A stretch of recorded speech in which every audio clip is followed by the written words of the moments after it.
Bonjour, je me présente Jacques Cousineau, directeur des ventes pour le Québec et l'Ontario chez Novipro.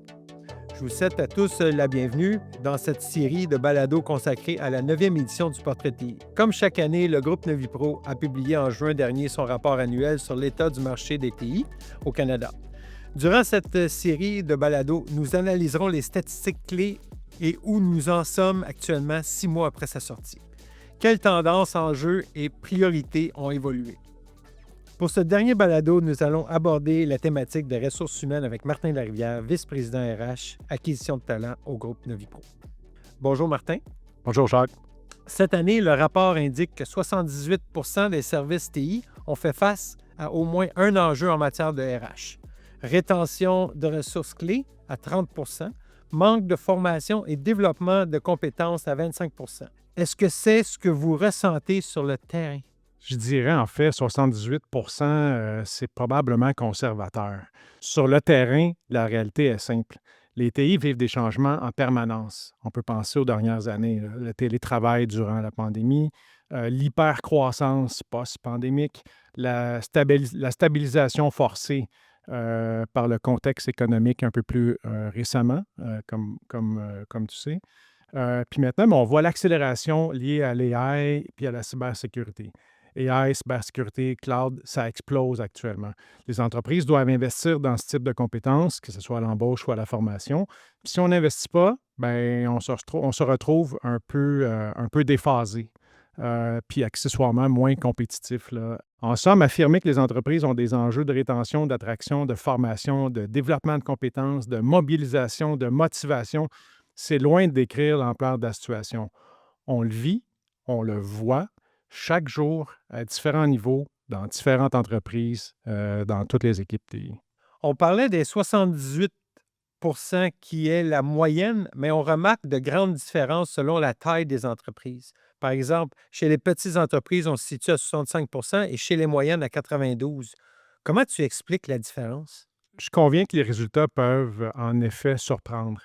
La petite entreprise là, qu'on associe généralement aux 5,99 employés sont souvent des entreprises qui sont plus agiles, fonctionnent avec des équipes réduites, très polyvalentes, où les talents clés sont souvent les fondateurs eux-mêmes.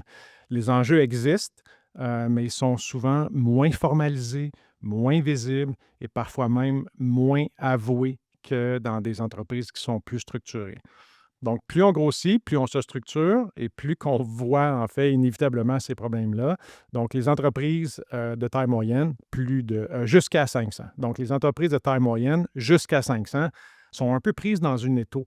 Ils doivent se transformer presque aussi vite que les grandes entreprises, mais sans leurs ressources financières, sans leurs ressources humaines. Ils ne peuvent pas offrir les mêmes salaires, ils ne peuvent pas offrir les mêmes programmes d'avantages sociaux, ni même la profondeur en termes d'opportunités de carrière. Mais ils ont besoin des mêmes compétences. En d'autres mots, Jacques, les moyennes entreprises vivent plus de pression, que ce soit des stress opérationnels, des stress technologiques ou des stress humains, que la petite entreprise. Ouais, exact. OK. En ce qui concerne les investissements prévus en TI, le rapport mentionnait 64 en formation, 52 dans l'embauche de nouveaux employés et 41 dans l'embauche de consultants externes. Est-ce que ces chiffres se sont concrétisés selon toi?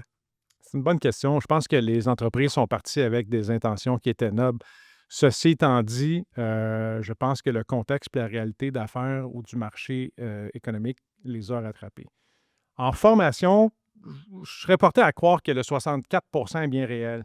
On voit le virage vers des formations là, très, très ciblées, très pratiques, AI, cybersécurité, architecture, leadership technologique. Les entreprises ont compris une chose, former, c'est retenir les talents, mais aussi s'améliorer elles-mêmes.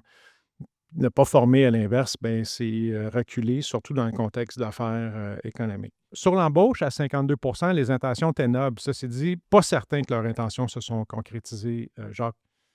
Le marché s'est resserré. On a vu les grands joueurs de l'industrie TI à performer des licenciements massifs, licenciements en termes, surtout dans les équipes de gestion, programmation, développement. On ne voit pas nécessairement de croissance massive des effectifs, mais plutôt des embauches dites de précision.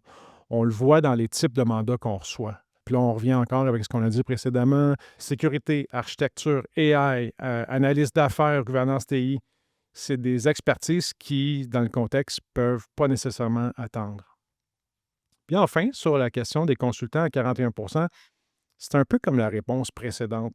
Je pense que les organisations ont fait appel à des consultants, mais de manière plus ciblée, expertise plus pointue, des expertises, encore une fois, qui sont en lien avec la cybersécurité, les AI, avec des partenaires qui sont capables de les accompagner dans la transformation, puis pas seulement dans l'exécution.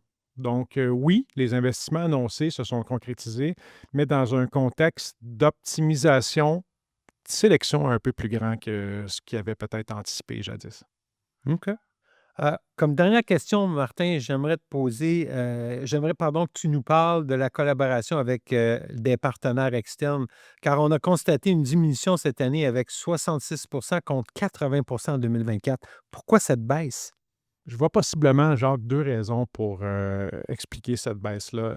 La première, on y revient, c'est le contexte économique. Les budgets sont là, les besoins sont là, mais tout est géré avec beaucoup plus de prudence actuellement. Donc, avant d'engager un partenaire, les entreprises veulent être vraiment certaines de ce que ça rapporte en termes de valeur ajoutée. Pas juste, veulent pas juste ajouter de la capacité supplémentaire excédentaire. Puis l'autre effet, ben, c'est l'effet AI où est-ce qu'on est un peu en mode observation. Donc, il y a un mouvement qui se passe actuellement. Donc, les entreprises attendent de voir comment les AI pourraient transformer leur opération. Est-ce que ça va réduire nos besoins en termes de RH à l'interne? Est-ce que ça va réduire nos coûts? Est-ce qu'on va gagner en efficacité, en efficience? Est-ce qu'on va modifier nos processus d'affaires? Donc, il y a une forme d'attentisme, de patience avant d'investir massivement dans ce contexte-là. Attention, moins de partenaires ne veut pas dire moins de besoins. Le besoin est toujours là. Pour les besoins complexes, je l'ai dit précédemment, la cybersécurité cloud, l'intelligence artificielle, les entreprises ont besoin de partenaires solides, ultra spécialisés, comme ceux qui composent notre écosystème à nous actuellement. Très bien. Ben, merci, Martin, d'avoir accepté de répondre à mes questions et merci à tous d'avoir écouté ce balado. Le portrait TI est toujours disponible en téléchargement gratuit, donc si vous souhaitez en savoir plus, rendez-vous sur novipro.com. Mon nom est Jacques Cousineau. Merci à tous et bonne journée.